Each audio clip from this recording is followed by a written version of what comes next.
se retrouve dans un nouvel épisode et aujourd'hui on est sur le 4e. En vrai, je suis grave contente. C'est que 4 épisodes, mais c'est déjà ça. En vrai, ça fait quand même 2 mois. Et aujourd'hui on se retrouve, je suis toute seule, on se retrouve en tête à tête. C'est la première fois que je fais ça depuis que j'ai fait Medistalk et en vrai de vrai, je suis un peu contente. Ça me fait un peu peur parce que je sais pas trop comment je vais combler les vides et si je vais bien réussir à m'exprimer parce que c'est vrai que c'est quelque chose que j'ai un peu du mal.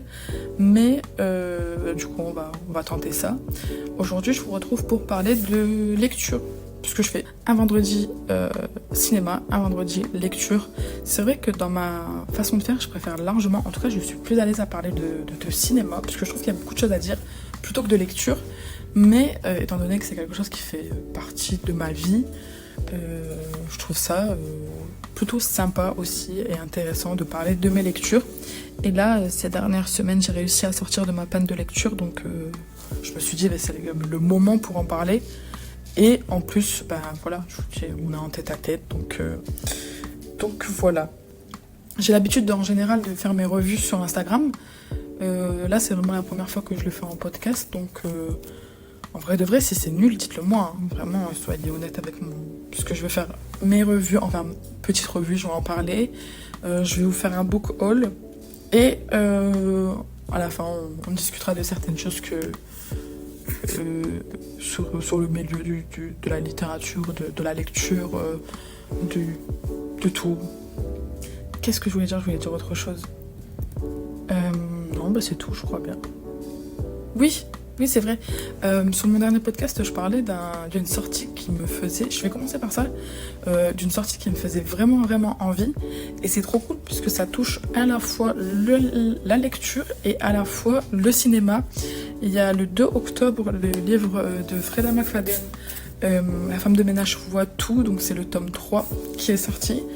Et j'ai appris que, puisque c'est une trilogie, j'ai appris que le premier de la trilogie, donc La femme de ménage, allait être adapté au cinéma. Donc je trouve que c'est une trop bonne nouvelle. J'avoue que ça me fait un petit peu peur parce que en général les adaptations c'est pas ce à quoi on s'attend, sachant que moi dans ma tête, j'imagine les personnages d'une certaine manière quand on lit le livre.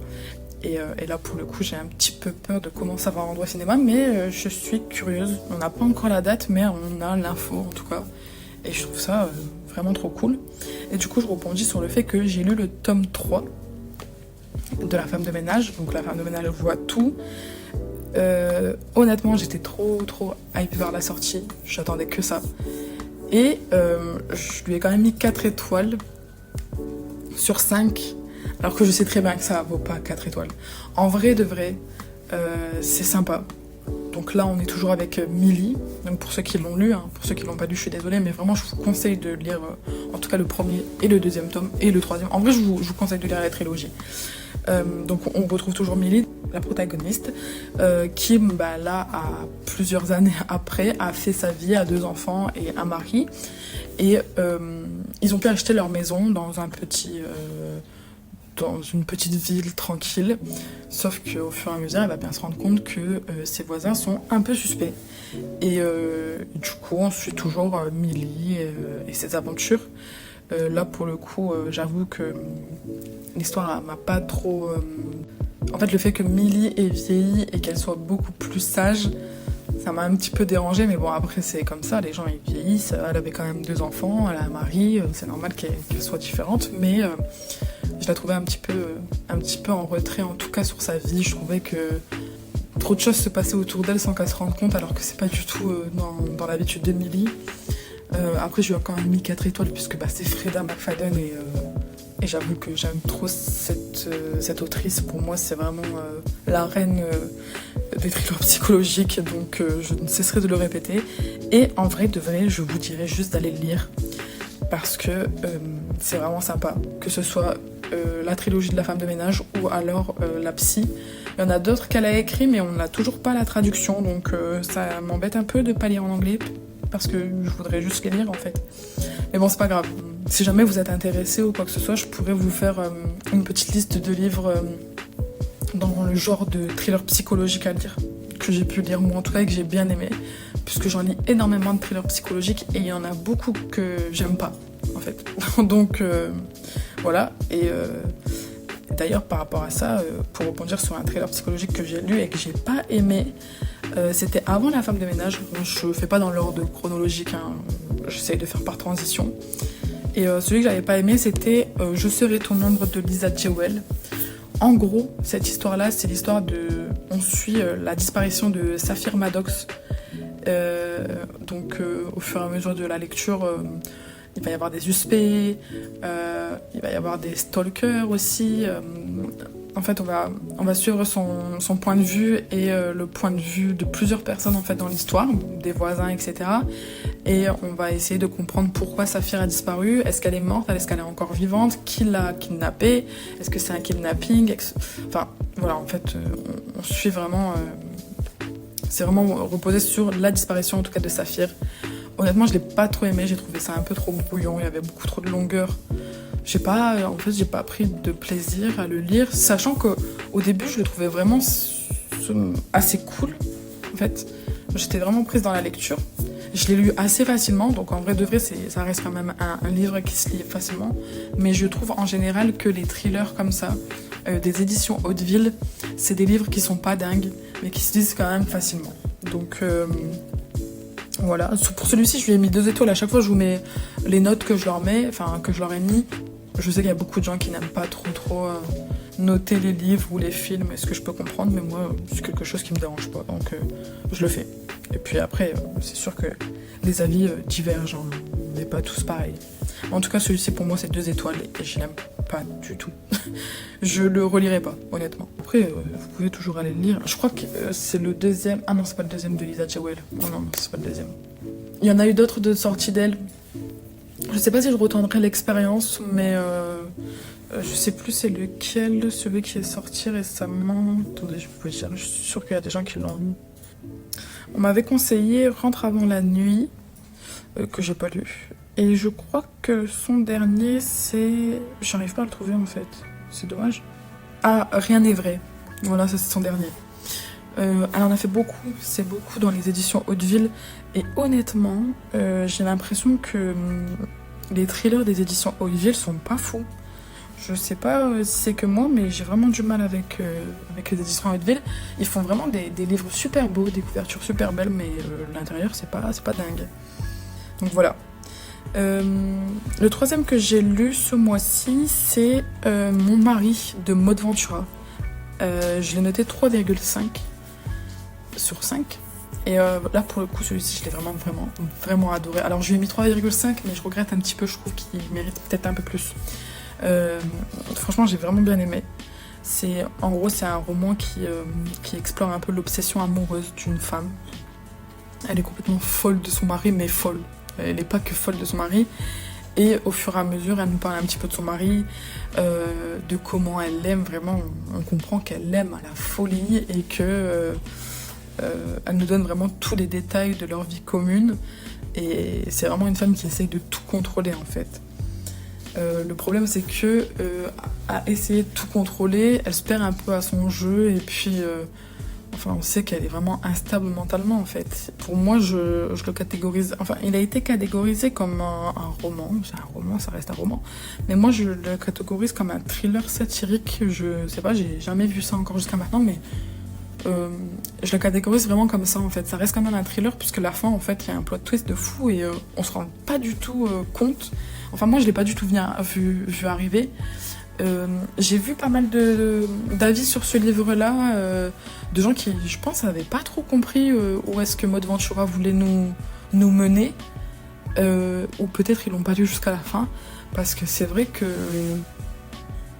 il y a le prologue, en fait, c'est dans le prologue vraiment où tout se passe, et j'ai trouvé ça trop bien écrit. Franchement, j'ai trop aimé cette lecture.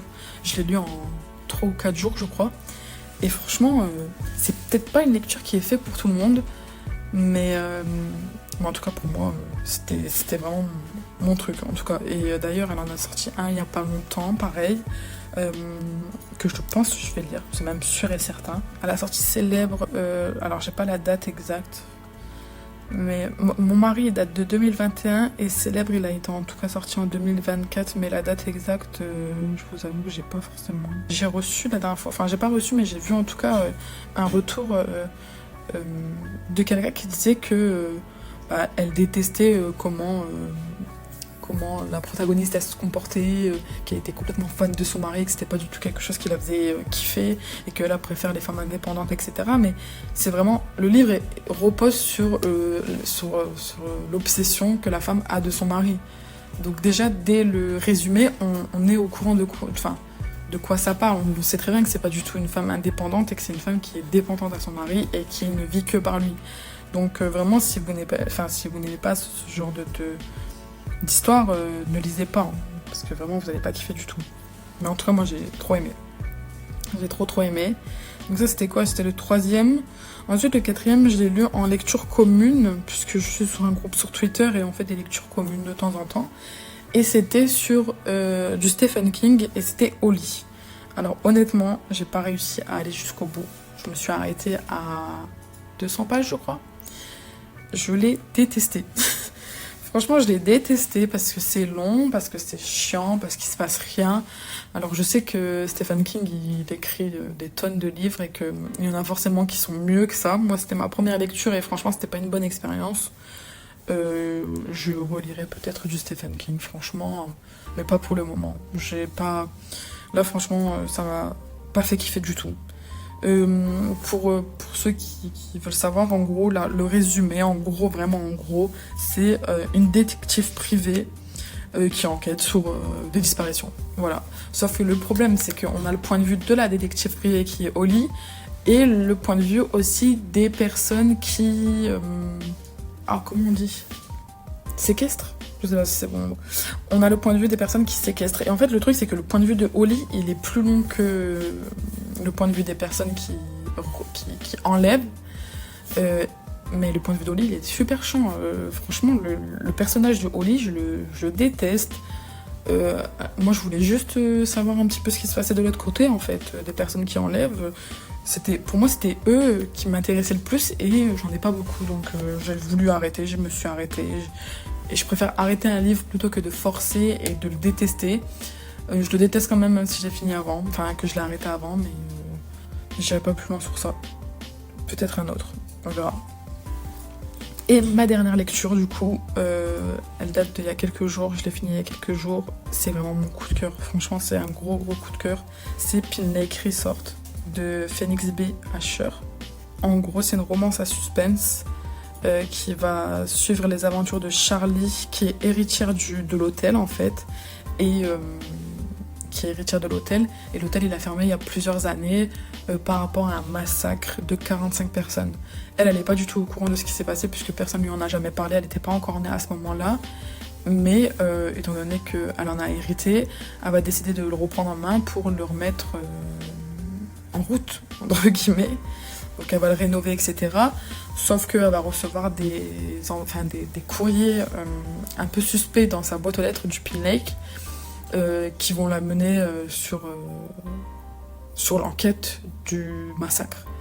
Donc tout au long, on suit un peu ça. Il y a une petite romance à côté avec Chris, qui est incroyable, même si elle est vraiment secondaire. Franchement, je trouve qu'il y en a juste assez. Moi qui suis pas trop dans la romance, etc. Enfin, je trouve que c'était pile poil assez.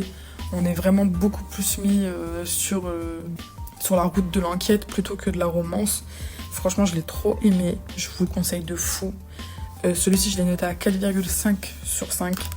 Et franchement, je vous le conseille en fait. Vraiment, lisez-le. C'est tout ce que je peux dire. Lisez-le. Moi, j'ai trop aimé. En plus, Phoenix B. Asher, elle est vraiment hyper adorable. Non, vraiment, lisez-le. Donc, j'étais à 5 lectures. Là, en ce moment, je suis en train de lire Yellowface.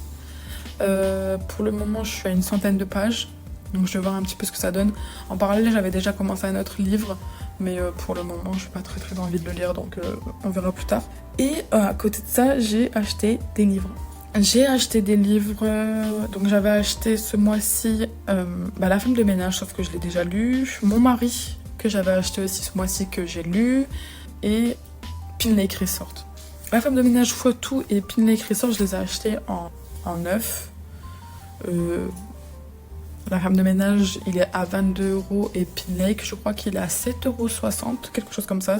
Donc ça va. Et mon mari, je l'avais acheté d'occasion, je l'ai payé 3,50 €. Donc encore plus grande surprise, vraiment, quand on achète des livres pas chers du tout comme ça et qu'on tombe sur des livres qu'on aime, c'est trop trop bien en fait, j'aime trop. Et à côté de ça, j'ai acheté d'autres livres, pareil, beaucoup d'occasion, hein. Vraiment, je vous conseille de ouf de fouiner un peu, que ce soit Gibert. Enfin, sur Paris, je sais qu'il y a Gibert, mais il n'est pas partout. Ils font de l'occasion de 20 centimes à 2 €. Franchement, je vous conseille de fou. Il y a quoi aussi, Bouligny sur Paris. Tout ce qui est des librairies solidaires, je vous conseille aussi. Franchement, les brocantes, les raideries, tout ça, je vous conseille vraiment d'acheter d'occasion. Ça vous permet au moins de découvrir des livres plutôt sympas sur lesquels vous n'auriez pas, je pense... vous n'allez pas vous arrêter en fait en temps normal. Là, franchement, pour le coup, comme moi, je me dis, mon mari, je l'aurais jamais acheté neuf parce que c'était pas du tout un livre que je voulais lire à la base, quoi. Et bref, c'est pas ça. Le sujet. Du coup, les livres que j'ai achetés, moi, ce mois-ci, j'ai acheté donc La promesse des ténèbres de Maxime Chatham, je l'ai payé 1 €. La vérité sur l'affaire Harry Kéber de Joel Dickers. J'en avais entendu parler de ouf aussi sur Twitter. Parce que c'est vrai que je suis beaucoup sur Twitter. Et c'est un petit pavé quand même, je crois qu'il fait 550 pages, un truc comme ça.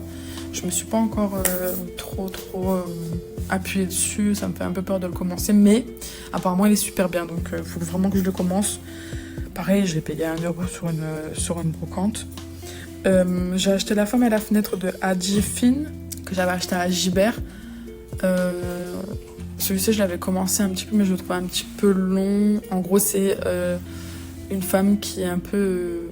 qui regarde un petit peu beaucoup à sa fenêtre. Elle vit seule. Elle regarde même avec des lunettes, là, des jumelles. Elle regarde ses voisins, etc. Et un jour, il va y avoir une disparition et ça va être la première à être suspectée, alors que c'est pas du tout elle. Et du coup, elle va essayer de se dépêtrer un peu de cette histoire-là. Et j'ai acheté aussi Les oubliés de Dieu de Ludovic l'Ancien. Pareil, celui-ci, je suis tombée dessus par hasard en occasion et je me suis dit, c'est le moment. C'est le moment de voir un petit peu ce que ça peut donner. J'ai pas les résumés. En vrai de vrai, les résumés, je les ferai seulement pour ceux que j'ai déjà lus. Là, pour des book hauls, je sais même pas si en vrai, je vais les lire. C'est pareil, hein, quand j'achète d'occasion, je sais très bien que s'ils me plaisent pas ou que je les veux plus dans ma bibliothèque, j'aurai pas trop de mal à m'en séparer, que ce soit en les faisant gagner sur un concours ou alors en les mettant dans une boîte à livres, un truc comme ça. Enfin, j'aurais pas du mal. J'achète vraiment les livres qui sont sûrs de me plaire, par exemple ceux de La femme de ménage des City Editions, je sais que je les veux tous, donc ça me dérange pas de les acheter neufs. Et encore, il y en a un, La Psy, d'ailleurs que je vous conseille de ouf de le lire, parce que moi j'ai trop aimé. La Psy que j'avais acheté d'occasion, puisqu'ils font aussi chez Gibert des livres d'occasion sur des livres neufs. Enfin, je sais pas trop comment vous expliquer, en gros c'est des livres qui sont... peut-être c'est un retour de quelqu'un ou quelque chose comme ça, qui remettent pas en neuf et du coup ils les mettent en occasion. Enfin, ils enlèvent quelques euros dessus, quoi, mais c'est déjà cool. De toute façon, c'est pareil, au pire des cas, je vous mettrai en description les magasins dans lesquels vous pouvez acheter, les magasins ou les sites sur lesquels vous pouvez acheter des livres d'occasion, puisque c'est toujours cool, puisqu'il y a aussi beaucoup de sites sur lesquels vous pouvez acheter d'occasion. Donc voilà, j'ai l'impression que ma voix elle est super monotone, ça m'énerve. Ça m'énerve parce que moi-même, j'aimerais pas m'écouter en fait. Et j'ai l'impression de trop parler, j'ai la voix sèche. J'ai la gorge sèche. Enfin, du coup, je voulais aussi parler de ça parce que je trouvais ça important.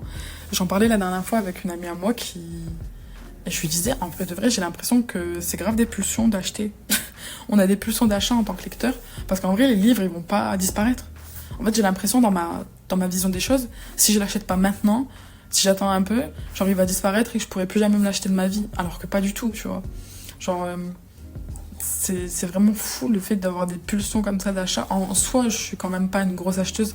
Je vois parfois des 150 livres en attente d'être lus et qui sont encore rachetés, etc.